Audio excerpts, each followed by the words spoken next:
Sir मैं जब यहाँ पर नाम दीक्षा लेने के लिए गया, जैसा कि अंकल जी ले गए साथ में, तो मैंने यहाँ देखा उनके काफ़ी सारे नियम थे। एक तो मूर्ति पूजा नहीं करना और भी काफ़ी भगवान अनुपासना नहीं करनी है। इसके बाद ऐसा क्या संत रामपाल जी महाराज में, मेरे तो मन में यही क्वेश्चन गूंज रहा है कि वो जेल में भी बंद है, फिर भी यहाँ पर लाखों भीड़ है। वो तो एक अलग चीज़ है, जो भी हो मुझे ज़्यादा पता नहीं है। लेकिन मैं तो गया, बागेश्वर धाम को कंपेयर करें मेरे हिसाब से तो वो तो हाँ धीरेन्द्र शास्त्री जी को, वो तो पल पल में चमत्कार कर रहे हैं। कोई भी बीच लाने बैठा है तो वो उसको खड़ा कर देते हैं, उसके बारे में सारी इन्फॉर्मेशन मन की बात बता देते हैं। यहाँ मुझे क्या चमत्कार दिख रहा है संत रामपाल जी महाराज में? ऐसा क्या कि मैं उनसे नाम दीक्षा लूँ? बताइए सर। देखिए सर जी, पहले तो मैं अपना परिचय बता दूं। निवाड़ी जिला निवाड़ी एमपी का रहने वाला हूं। तो मैं भाई को टीकमगढ़ से, मेरा फ्रेंड है इनका पिताजी, तो मैं लेके आया इनको। तो मैंने इनसे कहा है कि ये युवा हैं और आज के समय में नाम दीक्षा लेना चाहिए। तो यहाँ पर इनने नियम कुछ ऐसे सुने तो इनको लगा के गलत है, और इनने कंपेयर रखा है कि अनुरुद्ध वो धीरेन्द्र शास्त्री जी महाराज जी हैं, वो बहुत बड़े चमत्कारी हैं और वो तो लाइन में से खड़ा कर देते हैं। चमत्कारी में तो चमत्कार कर ही रहे हैं ना, आप देख नहीं रहे हो? देखिए तो देखते हैं ना। देखिए मैं बताऊं, संत रामपाल जी महाराज जी ने जो आध्यात्मिक ज्ञान के माध्यम से बताया है, वहाँ पर तो एक सिद्धि है, चमत्कार नहीं है, एक सिद्धि है। जो संत रामपाल जी महाराज जी ने अपने शिष्यों को 24 सिद्धियाँ दे रखी हैं। संत रामपाल जी महाराज जी जो दीक्षा देते हैं उस मंत्र में इतनी पावर है कि 24 सिद्धियाँ हैं। उनको तो एक सिद्धि है, जैसे परमात्मा कहते हैं सबद महल में सिद्धि 24, हंस बिछोड़े विश्व विशा। और वो तो केवल बता देते हैं, बता देने से क्या हो जाएगा? यदि जैसे एक सिद्धि मन वृत्ति बतावे, मन की वृत्ति बता देने से क्या उसका भला हो जाएगा? कैसे नहीं, जैसे मैंने वीडियो देखा है, वो कहते हैं बुलाते हैं, पैसा बनाते हैं, बीमारी के बारे में ही बता देते हैं और कहते हैं कि ठीक हो जाएगी, जाइए। तो देखिए लाखों लोग वहाँ जा रहे हैं, करोड़ों लोग जा रहे हैं, हमारे यहाँ से भी जाते हैं। जाने के बाद उनके कहने से ठीक हो जाएगा क्या? जैसे कोई आदमी बता दे कि कल दिन डूब जाएगा 6 बजे, और दिन तो डूबना ही है, तो क्या उसके लाभ हो जाएगा? नहीं, ये गलत है। सिद्धियां होती हैं, बता देते हैं। कहने का मतलब ये है कि वो तो डूबना ही है। हाँ, डूबना ही है, लेकिन सिद्धि तो वो कहते हैं। संत रामपाल जी महाराज जी आज जेल में हैं 14 से, आज कितने दिन हो गए आप देख लीजिए कंपेयर करके। 14 में जब संत रामपाल जी महाराज जी जेल गए, जब कितनी संख्या थी, और आज संत रामपाल जी महाराज जी जेल में बैठे हुए हैं, और जेल में बैठकर कितनी बड़ी लीला कर रहे हैं, कितना बड़ा चमत्कार कर रहे हैं। लाखों श्रद्धालु एक दिन में जुड़ते हैं, और एक नहीं, संत रामपाल जी महाराज जी एक पूर्ण परमात्मा के अवतार हैं। संत रामपाल जी महाराज जी जेल में बैठे हैं और वहाँ से इतनी पावर है उनकी शक्ति की बात करें तो यहाँ पर श्रद्धालुओं को लाखों लाभ होते हैं। यहाँ पर लाखों ऐसे श्रद्धालु हैं जिनकी जन्म मृत्यु भी टाल दी है। और दूसरी बात, चमत्कार तो वो होता है कि वहाँ पे बैठे बैठे यहाँ करोड़ों लोग संत रामपाल जी महाराज जी से नाम उपदेश ले रहे हैं। ये भंडारा देखा आपने तो जाते हो, लेकिन संत रामपाल जी महाराज जी सबसे कहते हैं तुम प्यारी पुण्यात्माएं हो। संत रामपाल जी महाराज जी कहते हैं बच्चों तुम वो परमात्मा की प्यारी लाडली आत्मा हो। देखिए दिल पे हाथ रख के एक बाबा कह दे कि तुम पागलो हो, मूर्ख हो, वो खुद कहता है मैं कोई बाबा नहीं हूँ, कोई संत नहीं हूँ, मैं कोई गुरु नहीं हूँ, वो स्वयं स्वीकार करता है। और वो कहता है तुम तो पागल हो, तो तुम पागल हो उनको कथावाचकों को बुला करके उनकी रोजी रोटी चला रहे हो। जबकि संत रामपाल जी महाराज जी हमारा कल्याण कराने के लिए, हमारा मोक्ष कराने के लिए दिन रात प्रयत्न कर रहे हैं, ऐसा स्वच्छ समाज बना रहे हैं। उनके यहाँ जाने के बाद देखा है कोई भी जाता है जो वे कहते हैं तुम चाहे व्यत्याचार करो, अत्याचार करो, दुराचार करो, कछु करो, मुएगा काटो काटो, चाह जो खाओ पियो, लेकिन तुम तो हम न आओ, हमारी जेब भाई जाओ, चले जाओ, तुम्हारा सब भलो हो जाए। उनके कहने से भला नहीं होगा। यहाँ संत रामपाल जी महाराज जी ने बताया है, जो मंत्र अपने बताते हैं, वेद पुराण में प्रमाणित करके बताया है, जो सत्य भक्ति स्वयं करेगा तब उसको वो लाभ होगा। किसी के कहने मात्र से, किसी के आशीर्वाद देने से किसी को कोई लाभ नहीं हो सकता है। इसलिए मैं कह रहा हूं दावे से, संत रामपाल जी महाराज जी ने प्रमाण करके सभी सदग्रंथ खोल के दिखाए हैं। 4 वेद, 6 शास्त्र, 18 पुराणों में प्रमाणित किया है, उन मंत्रों को प्रमाणित किया है, उस पूर्ण परमात्मा को प्रमाणित किया है। उन्होंने बताया है कि यह पूर्ण परमात्मा की भक्ति जो मर्यादा में रह करके करेगा उसको लाभ होगा, और उसके साथ सुखों की बात करते हो। देखिए सर, वैसे मैं आपको बताना चाहता हूँ, जिस तरीके से आपने ये बात तो सही की है। देखिए मैं भंडारे में आया तो मुझे काफ़ी अच्छा वहाँ लगा, क्योंकि मैं धाम पर भी गया हूँ तो वहाँ भी मैंने भंडारा किया, तो मैं कंपेयर नहीं कर सकता हूँ, क्योंकि किसी के बारे में बोलना गलत है। ना मैं यहाँ की बुराई कर रहा हूँ, ना वहाँ की बुराई कर रहा हूँ। सर वैसे तो मैं आपको बताना चाहूँगा कि भंडारे में तो सब ठीक था, और जैसे ही नाम दीक्षा लेने गया, जैसा कि क्वेश्चन चल ही रहे हैं, तो वहाँ पर एक ये बात है ना कि मैं जब वहाँ पर नाम दीक्षा लेने गया, उन्होंने नियम बताया। जैसा कि एक नियम बताया कि आप पूजा अर्चना नहीं कर सकते, ना ही किसी मंदिर में जा सकते, ना ही मस्जिद में, ना ही गुरुद्वारे में, कहीं भी नहीं जा सकते हो, ठीक है।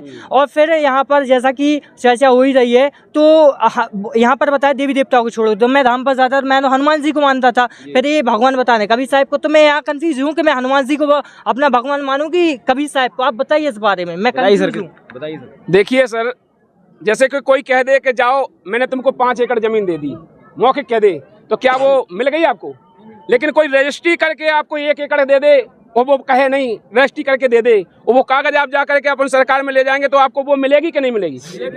तो इसी प्रकार संत रामपाल जी महाराज जी ने हमारे नाम रजिस्ट्री कर दी है।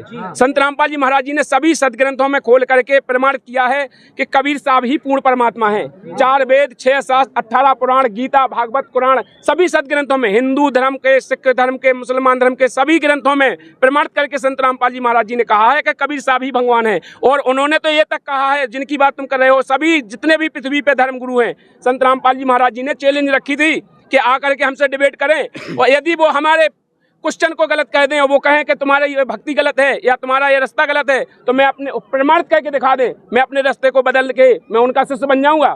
कोई भी नहीं आया, सबने निरुत्तर कह दिया। और आज भी संत रामपाल जी महाराज जी कहते हैं कि कोई भी ऐसा संत धरती पे हो और वो आकर के अपनी भक्ति को मेरी को गलत बता दे और प्रमाणित करके कह दे कि ये भक्ति है। इसलिए मैं दावा करता हूं संत रामपाल जी महाराज जी जो कहते हैं बिल्कुल यथार्थ सत्य कहते हैं, और उन्होंने जो कबीर साहब को भगवान बताया है वो बिल्कुल सही बताया है। श्रीमद् भगवत गीता के अध्याय 15 के श्लोक नंबर 1 से 4 तक पूरी सृष्टि रचना के बारे में बताया है। आप खुद उठा के देखिए, आज हम पढ़े लिखे समाज हैं, हर आदमी पढ़ा लिखा है, हम किसी की कहने की माने कि हम खुद ग्रंथों को देखें। उसमें लिखा है गीता अध्याय 15 के श्लोक नंबर 1 में कि ऊर्ध्व मूलम अधः शाकम, इस संसार रूपी वृक्ष को तू पीपल का वृक्ष जान अर्जुन, और जो जड़ से लेके पत्ते तक जो बता देगा वह तात्पर्य को जानने वाला होगा, वही तत्वदर्शी संत होगा। आज तक किसी ने बताया? आज तक कोई भी, जितने भी कथावाचक हैं, भागवत को खोलते तक नहीं है। किसी ने खोला है? मनमुखी कहानी बताते हैं, लेकिन संत रामपाल जी महाराज जी उंगलियां धर धर के गिनाते हैं। आज बच्चे बच्चे को, जैसे श्रीमद् भगवत गीता के अध्याय नंबर 4 के श्लोक नंबर 34 में कहा है, वह तत्वदर्शी संत की शरण में जा, सरलता पूर्वक दंडवत प्रणाम कर, कपट भाव छोड़कर, वह परमात्मा का जो ज्ञान उपदेश देगा उससे तेरा कल्याण होगा। मतलब संत रामपाल जी महाराज जी ने इतने प्रश्न, इतने उत्तर डिसाइड किए हैं और सबको याद है, हर आदमी जानता है। तो मैं संत रामपाल जी महाराज जी का जो क्वेश्चन है वही सत्य है, वो जो बता रहे हैं कि वही पूर्ण परमात्मा है वो सत्य है, प्रमाण अपने कह रहे हैं। बताइए सर, आप क्या कहना चाहोगे? अब सर मेरा अगला क्वेश्चन ये है कि कंफ्यूज तो मैं हुई, अब इसके साथ एक और कंफ्यूजन ये है कि कई ऐसे साधु संत हैं और ऐसे मतलब कथावाचक हैं जो श्री कृष्ण की लीलाओं के बारे में बताते हैं और कहते हैं कि ये साक्षात भगवान है। तो इसमें तो बताया जा रहा है कि विष्णु और जो कहा जाए श्री कृष्ण भगवान नहीं है आपके ज्ञान, संत रामपाल जी ज्ञान के अनुसार, उनके नियमों के अनुसार। तो आप क्या कहना चाहते हो इस बारे में, बताएं थोड़ा। देखिए, संत रामपाल जी महाराज जी ने ये कहीं नहीं कहा है कि कृष्ण भगवान नहीं है या राम भगवान नहीं है, किसी भी देवी देवता का निरादर नहीं किया है। नहीं तो हम नहीं कह रहे ना, ये सब हम नहीं, हम जैसे कई लाख हुए ना वो बोलते हैं ना, बातें ये हो रही ना। मैं इस वीडियो के माध्यम से सभी भाई बहनों से, जो इस वीडियो को देख रहा है और देखेगा, मैं उन सभी से अनुरोध कर रहा हूँ, निवेदन कर रहा हूँ, एक बार विचार कीजिए। संत रामपाल जी महाराज जी ने किसी भी पुस्तक में नहीं लिखा है कि ये कृष्ण भगवान नहीं है या रामचंद्र जी भगवान नहीं है, ना उन्होंने किसी भी सत्संग में बोला है कि भगवान नहीं है। संत रामपाल जी महाराज जी ने तो डेफिनेशन के अनुसार समझाया है, जौन भगवान जिस स्तर का है उसका स्तर डिफाइंड किया है। उन्होंने कहा है जैसे कि रामचंद्र जी हैं तो ये 3 लोक के स्वामी हैं, ब्रह्मा विष्णु महेश हैं, ये 3 लोक के स्वामी हैं, और रामचंद्र जी विष्णु के अवतार हैं। तो उन्होंने उनकी सिद्धियों के बारे में बताया है। उन्होंने ये नहीं कहा है कि उनके पास सिद्धि नहीं है, उन्होंने कहा है उनके पास 8 सिद्धि 9 निधियां हैं और ये चतुर्भुजी भगवान है। लेकिन ये इनके ऊपर भी जो पूर्ण शक्ति है वो पूर्ण परमात्मा कबीर साहब है। उसके बारे में उन्होंने कहा है कि जो पावर है वो पूर्ण परमात्मा से आती है। जैसे जड़ से अगर खुराक जाएगी तभी पत्ते तक जाएगी, और जड़ में पानी डालेंगे तो पत्ते तक खुराक जाएगी, पत्ता हरा भरा हो जाएगा, फल देगा। इसी प्रकार संत रामपाल जी महाराज जी ने कहा है कि ये भगवान हैं, और जो वहाँ से क्रेडिट मिलता है, जैसे हम पूर्ण परमात्मा की भक्ति करेंगे तो भक्ति करने के बाद जो वहाँ से भगवान हमको सुख देगा, हमारे क्रेडिट से हमारे पाप कर्म काटेगा, हमको पुण्य देगा, तो वो मिलेगा इन्हीं के द्वारा, क्योंकि वो यहाँ पे स्थगित किए गए हैं, उनको यहाँ का राज दिया गया है। ब्रह्मा विष्णु महेश यहाँ के स्वामी हैं, मैंने ये नहीं कहा है, लेकिन वो मिलेगा उन्हीं के द्वारा। लेकिन ये थोड़ी है कि हमें जैसे कोई नौकर चिट्ठी देना है हम वही को भगवान मान लें कि प्रधानमंत्री की चिट्ठी है जो ही भगवान है।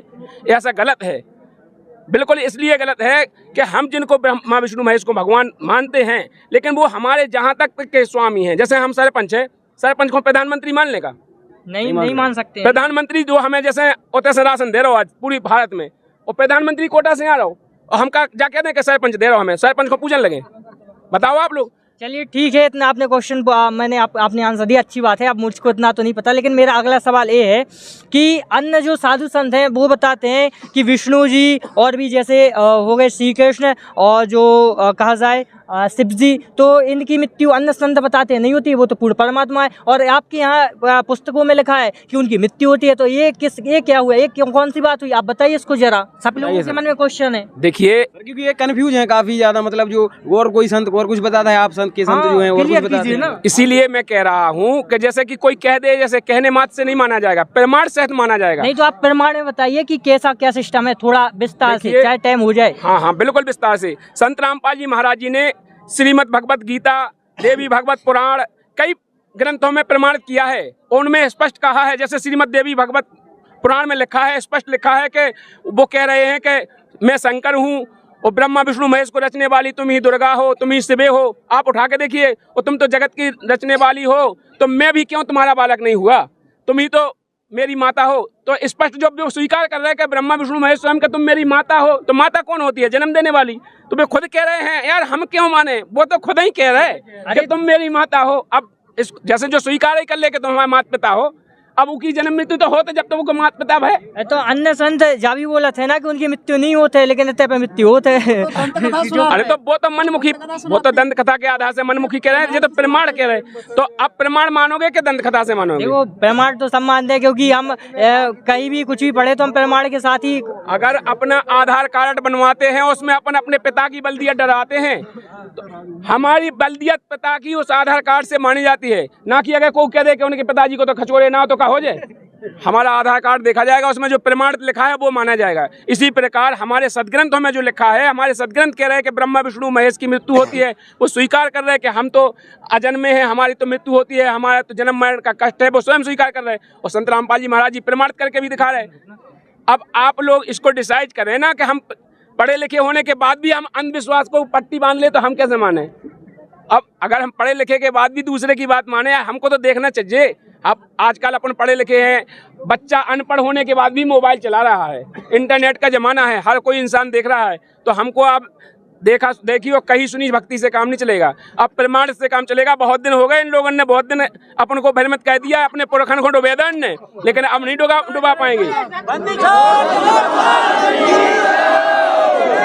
सर अब आप क्या कहना चाहते हो? अब सर मेरा अगला क्वेश्चन ये है कि जो इतने सारे संत हैं, उनको क्या कोई ज्ञान नहीं है, वो ऐसे ही बिना वेदों बिना शास्त्रों के अनुसार भक्ति बताते हैं, है ना?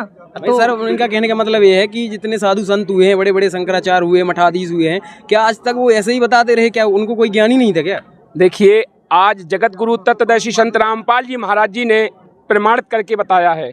उनके सभी जितने भी संसार में जितने भी धर्म गुरु हैं, संत रामपाल जी महाराज जी ने सबकी लिखी पुस्तकें, उनके बोले सत्संग, सभी यहाँ पर उनके थैला उल्टे करके हालात है, उनके अंदर कितना ज्ञान है खाली कर दिया है। संत रामपाल जी महाराज जी ने सभी के उल्टे थैला करके बता दिया कि इनके पास कितना ज्ञान है। उन्हें छुटवा बड़वा भी नहीं आउत है आध्यात्मिक को, कि छुटवा बड़वा का को आउत। संत रामपाल जी महाराज जी एक ऐसे संत हैं विश्व में जिन्होंने आज तक हमको सदग्रंथ खोल के दिखाए हैं। आज तक किसी भी धर्मगुरु ने आज तक हमको खोल के नहीं दिखाया, क्योंकि वो खुद कंफ्यूजन में है। क्योंकि आज से पहले भी रामायण में स्पष्ट लिखा है, रामायण में लिखा है, कलयुग केवल हरि गुण गाहा, सो नर भव सागर तर जाहा। कलयुग केवल शब्द लिखा है, कलयुग केवल नाम आधारा और सुमय सुमय नर उतरे पारा। और फिर भी ये मुंह रखें, फिर भी ये नहीं जान रहे, फिर भी ये पाखंड बात करा रहे। गीता में स्पष्ट निषेध बताया है, अध्याय 9 के श्लोक नंबर 25 में कहा है, भूत पूजने वाले भूत बनते हैं, पितरों को पूजने वाले पितर बनते हैं, और जो मेरी पूजा करेंगे मेरे पास आएंगे। फिर भी ये पितर करवा रहे, मतलब पितृ पूजा करवा के हमें फिर भी भूत प्रीत बनवा रहे। तो आप जा बताओ जी कितने ज्ञानी को आए, इनको कितनों ज्ञान को आकर अपने सदग्रंथ कह रहे खोल के आज तक वे पढ़े होते, अगर उन्हें पता होता तो वे क्या होते। चलिए ठीक है, वैसे जो इतने वर्षों से इतनी सारी क्रूतियाँ फैली हुई हैं हिंदू धर्म में, लोग तरह तरह के भगवान पूज रहे हैं, तो क्या वो अभी तक गलत करते आ रहे हैं? देखिए बिल्कुल गलत कर रहे थे, और जो क्रूतियाँ ही तो दूर हो रही हैं। आज संत रामपाल जी महाराज जी उन क्रूतियों पर तो झाड़ू फेर रहे। आज संत रामपाल जी महाराज जी ने उन क्रूतियों पर झाड़ू फेरी है। जितने भी लाखों श्रद्धालु हैं ये सभी उन क्रूतियों से दूर हो गए। पूरे कचरा को झाड़ के कना कर दो। संत रामपाल जी महाराज जी ने अपने अंदर को बाहर को, आज संत रामपाल जी महाराज जी से जो दीक्षा लेता है वो पूरी तरह से जानकारी करके लेता है। और सोशल मीडिया पे हर प्लेटफॉर्म पे संत रामपाल जी महाराज जी ऐप पर आप जाइए, संत रामपाल जी महाराज जी की पुस्तकें, ज्ञान गंगा, जीने की राय, अनेकों पुस्तक संत रामपाल जी महाराज जी ने लिखी हैं। उनका प्रचार घर घर हो रहा है, जा करके उनको पढ़िए। उसमें पूरे अपने जितने शंकाएं हो सबका समाधान लिखा है। संत रामपाल जी महाराज जी ने कसर नहीं छोड़ी आज के समय में। और आप उन सभी को पढ़ करके वो पूरी तरह से समझ करके, और ये बिल्कुल सही है क्योंकि ये जीवन का सौदा है, किसी को वैसे नहीं कर लेना चाहिए। अगर अपन 2 रुपए की हंडी लेते हो तो 3 बार बजाते हैं, और ये तो जीवन का सौदा है। आपने किया, क्वेश्चन अच्छा किया और आपको करना चाहिए। और लेकिन विचार करो कि हम पढ़े लिखे होने के बाद भी अनजान न बन जाए, हमारा जीवन व्यर्थ न चला जाए।